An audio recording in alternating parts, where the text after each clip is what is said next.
Assalamualaikum warahmatullahi wabarakatuh. Halo semuanya. Balik lagi sama aku, Syafa Azrilia Putri.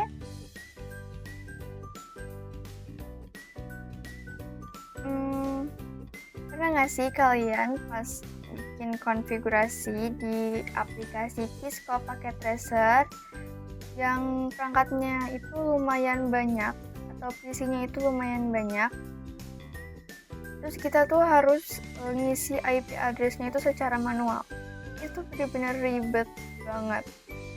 Nah, di video kali ini aku akan ngejelasin tentang interVLAN, yang dimana di situ bisa ngasih IP address secara otomatis di PC. Simak penjelasannya ya guys. Oke guys, langsung aja kita masuk ke materi interVLAN-nya. Oke, yang pertama di sini apa sih yang namanya interVLAN itu? Jadi, interVLAN itu adalah cara supaya perangkat yang beda VLAN tetap bisa saling berkomunikasi. Jadi gini, VLAN itu kan membagi jaringan jadi beberapa bagian. Nah, setiap VLAN itu seperti jaringan sendiri, jadi mereka nggak bisa langsung saling kirim data. Makanya dibutuhkan yang namanya interVLAN.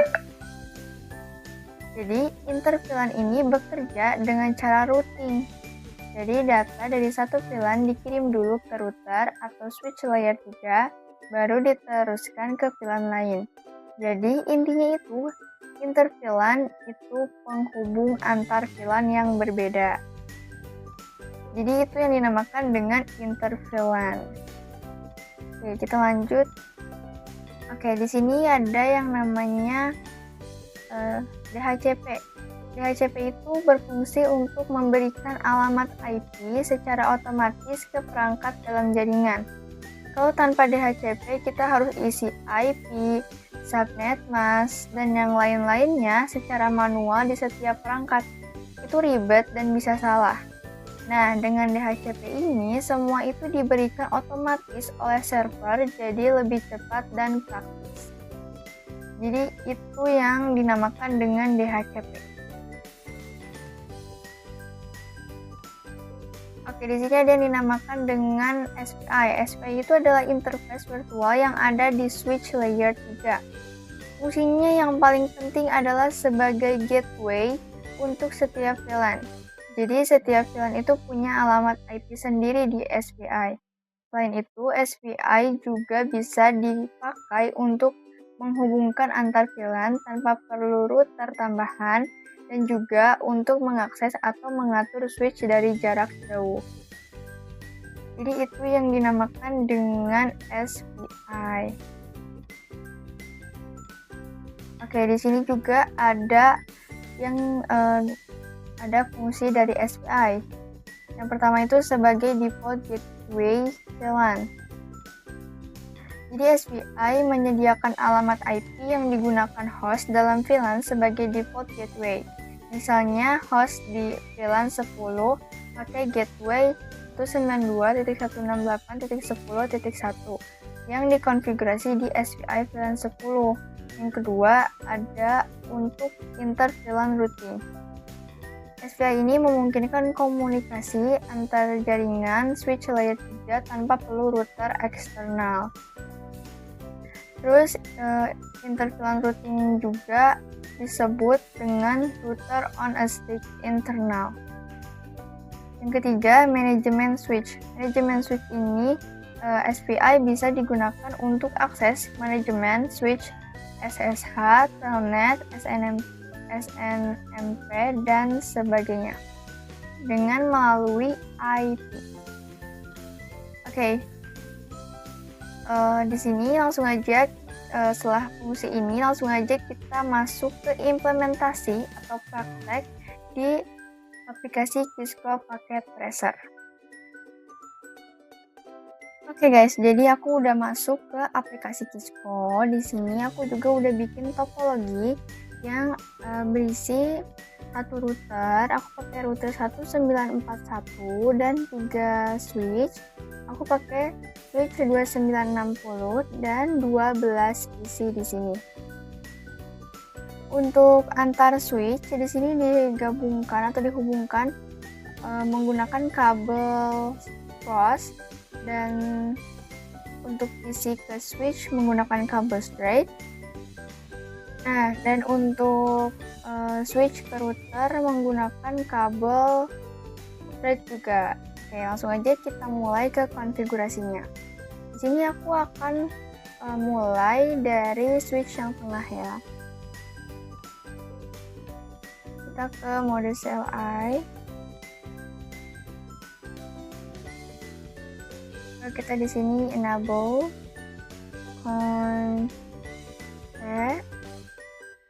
terus di sini, jadi di sini yang ada 3 VLAN. VLAN 11 itu yang warnanya ungu, VLAN 12 yang warna hijau, VLAN 13 yang warna biru. Ini VLAN 11, kasih nama. Aku kasih nama VLAN 11 ini adalah marketing. Ini VLAN 12, aku kasih nama admin.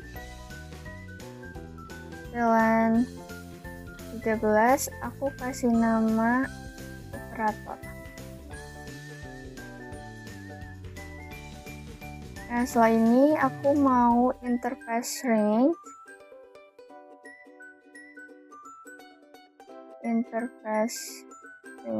Di sini FA 0/1 sampai 2 karena port yang digunakan VLAN 11 itu 1 dan 2. Jadi kita interface range FA 01 sampai 2 dan switch port, mode akses, switch port, akses,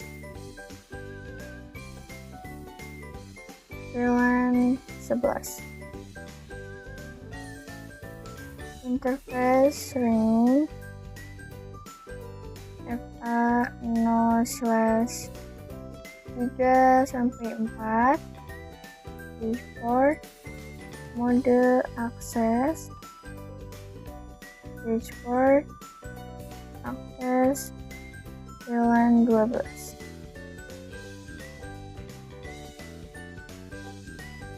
Interface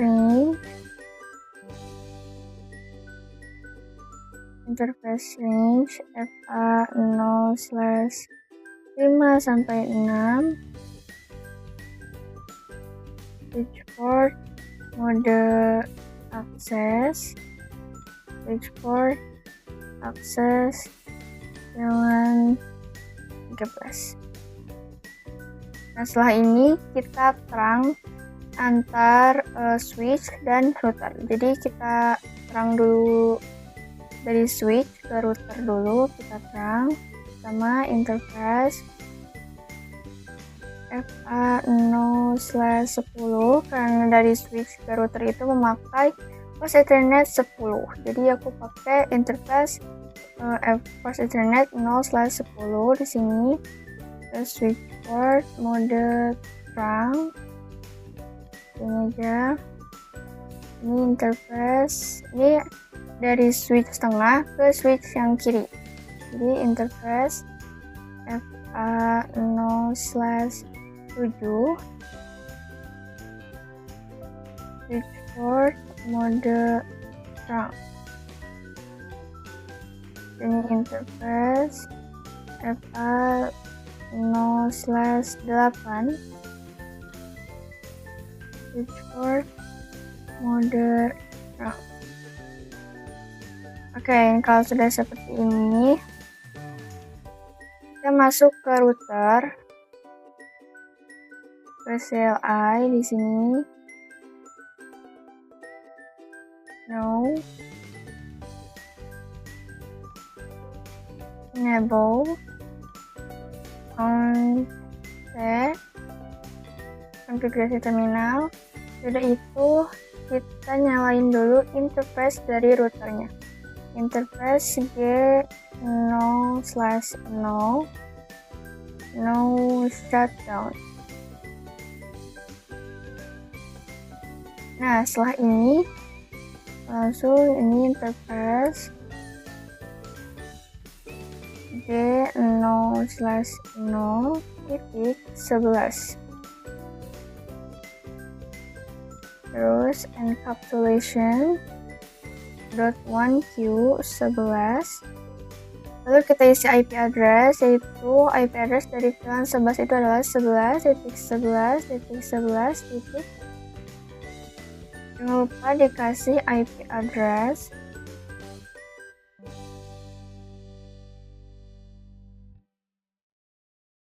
Nah, setelah ini lanjut ke VLAN yang berikutnya.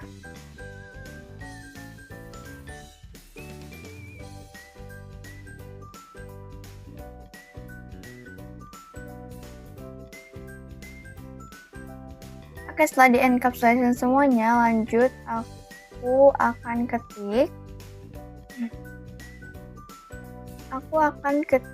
IP DHCP exclude seperti ini.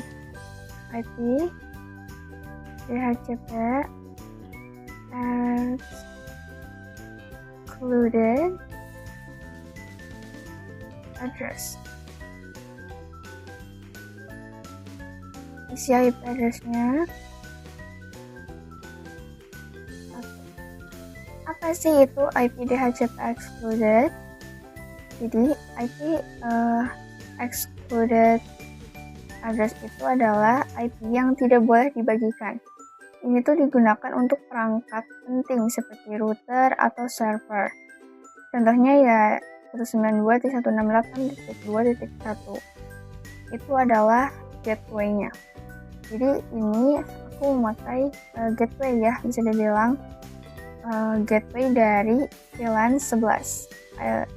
Default gateway dari VLAN 11. Oke, kita lanjut di sini IP DHCP excluded address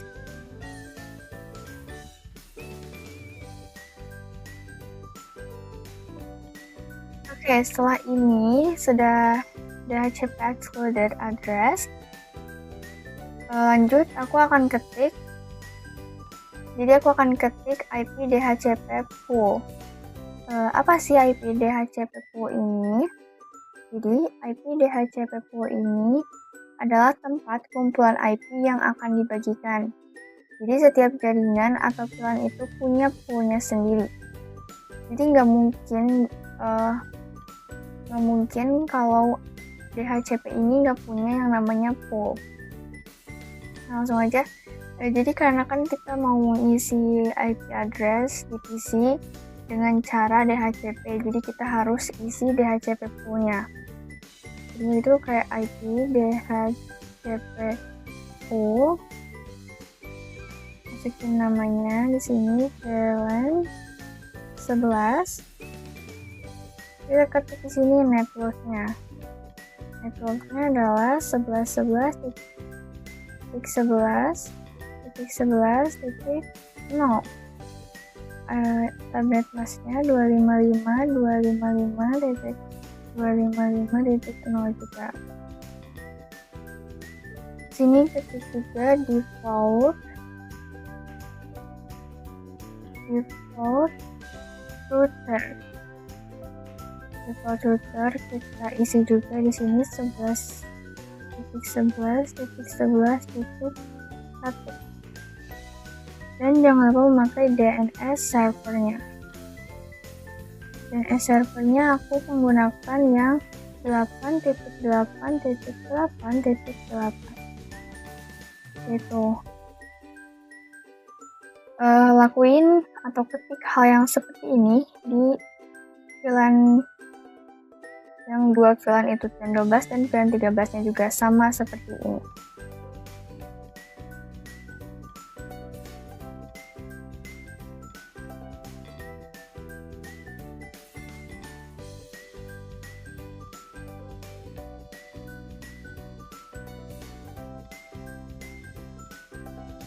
Oke, setelah semuanya sudah di DHCP full, sudah di encapsulation juga semuanya di sini sudah dikonfigurasi di router. Langsung aja kita konfigurasi di PC dengan menggunakan DHCP.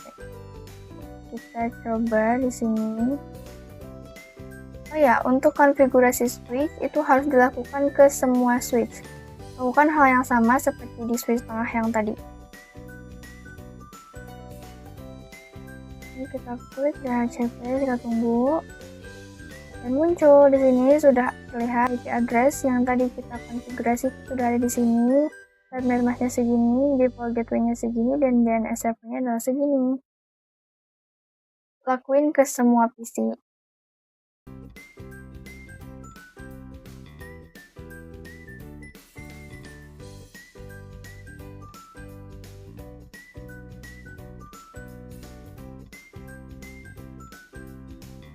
Oke, setelah semuanya sudah dikonfigurasi, semua PC-nya sudah ada IP address, sudah ada subnet masknya, sudah ada DNS servernya, sudah ada default gateway-nya.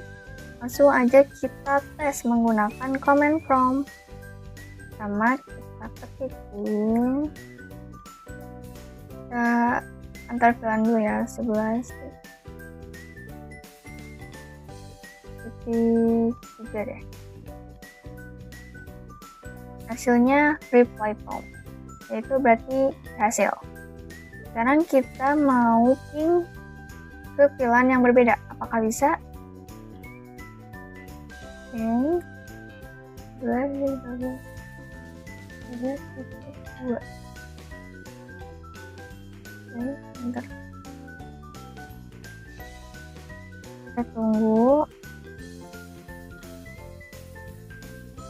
Awalnya request timeout, nanti ke bawahnya langsung reply from. Berarti dari VLAN 11 ngeping ke VLAN 12 itu berhasil. Berarti semuanya nyambung.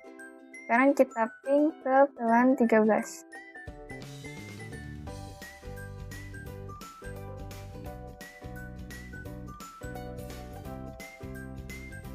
Kita tunggu.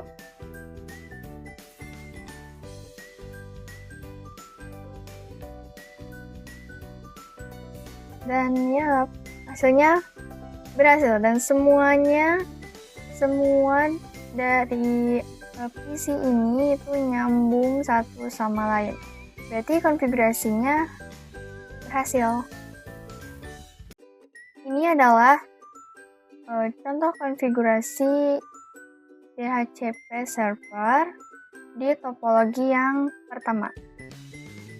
Kita lanjut ke topologi yang kedua.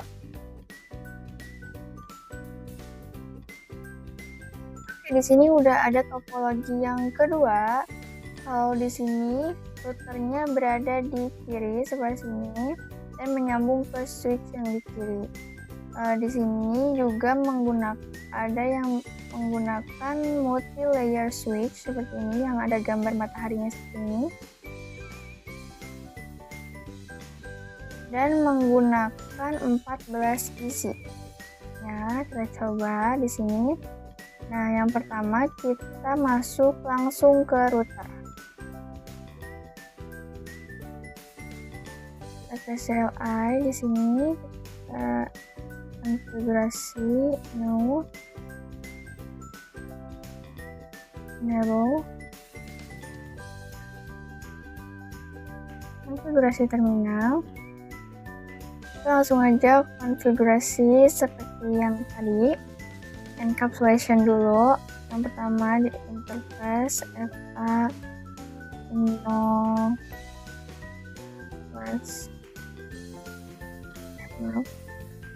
interface G 0 0 titik 2 encapsulation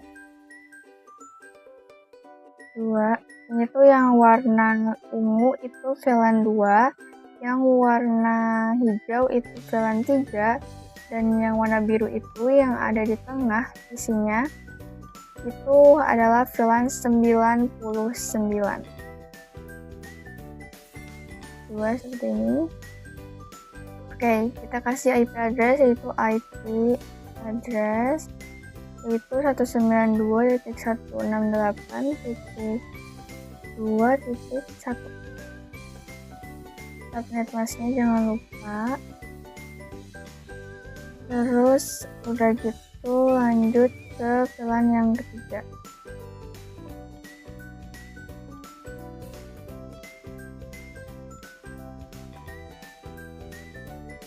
Oke, setelah di encapsulation tadi, langsung aja di sini aku nyalain interface dari routernya. Jadi sudah di encapsulation baru dinyalain interface-nya. Interface no, step on dan menyala. Nah, setelah dinyalain interface-nya, aku akan IP DHCP export address. Jadi di sini IP DHCP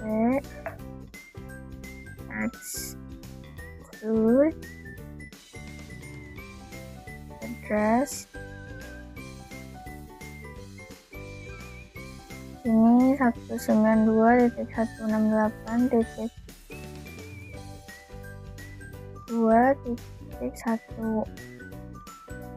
IP DHCP lagi.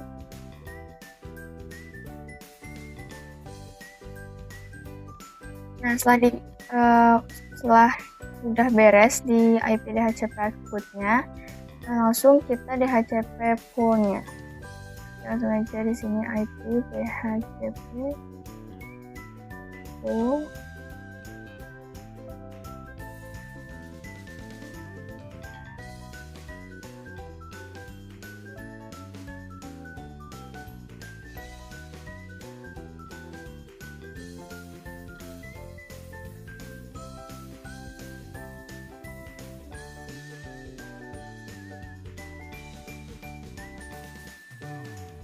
Oke, setelah dikonfigurasi routernya dengan encapsulation dan DHCP pool dan juga DHCP export-nya, langsung kita konfigurasi switch-nya. Oke, kita konfigurasi switch-nya. Kita mulai di sini deh. Di sini langsung aja ya pilihan 2. Langsung pilihan 3.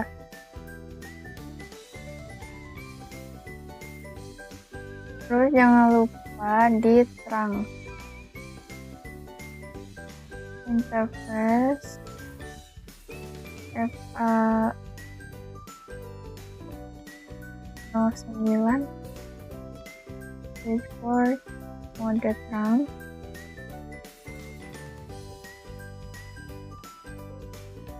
Interface juga switch yang kiri ini.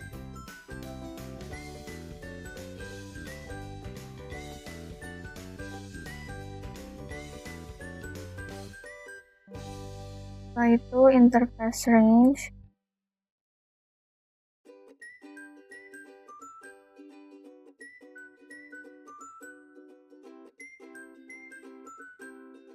Oke, lakuin yang sama ke semua switch-nya.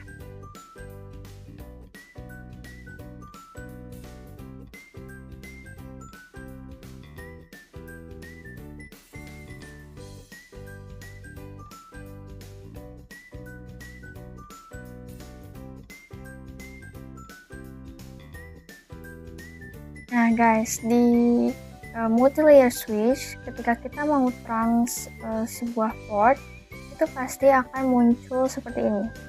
And interface whose trunk encapsulation is auto cannot be configured to trunk mode. Oke, caranya kayak gimana supaya ini tuh bisa di trunk? Caranya itu seperti ini. Caranya itu di exit terlebih dahulu. Kita interface lagi, interface FA0/8, langsung switch port and encapsulation. Langsung di sini switch port trunk encapsulation .1q. Di sini switch port mode trunk, lalu switch support strong allowed jalan 2,3,99. Nah, kalau sudah seperti ini baru bisa terang nih. Ini udah bisa terang berarti. Oke, setelah ini lanjut aja.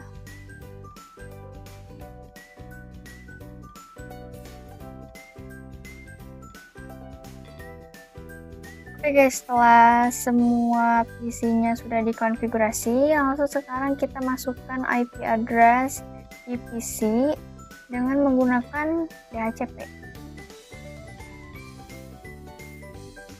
Oke guys, setelah dikonfigurasi semua PC-nya, kita masuk lagi ke router. Exit dulu.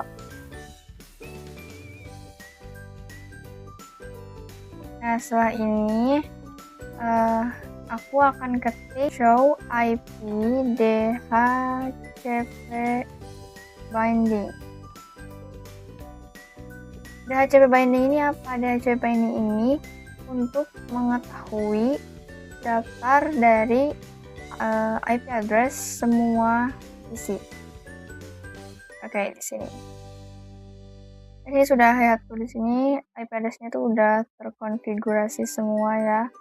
Terus ini IP address-nya, terus tipenya itu otomatis karena memakai DHCP jadi otomatis ada, jadi nggak perlu diketik manual, langsung klik aja. Oke, sekarang kita tes tahap terakhir yaitu pengetesan. Tapping dari antar VLAN dulu, yang ini berarti. Ini kita antar VLAN dulu.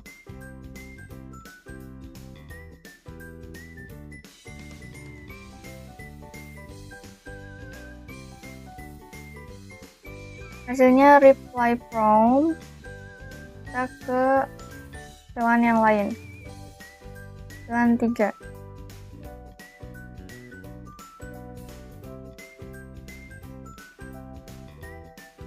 Oke, kita coba tunggu. Hasilnya juga sama, reply from seperti biasa. Awalnya pasti request timeout dulu karena itu tuh sedang memproses. Oke, sekarang kita VLAN 99.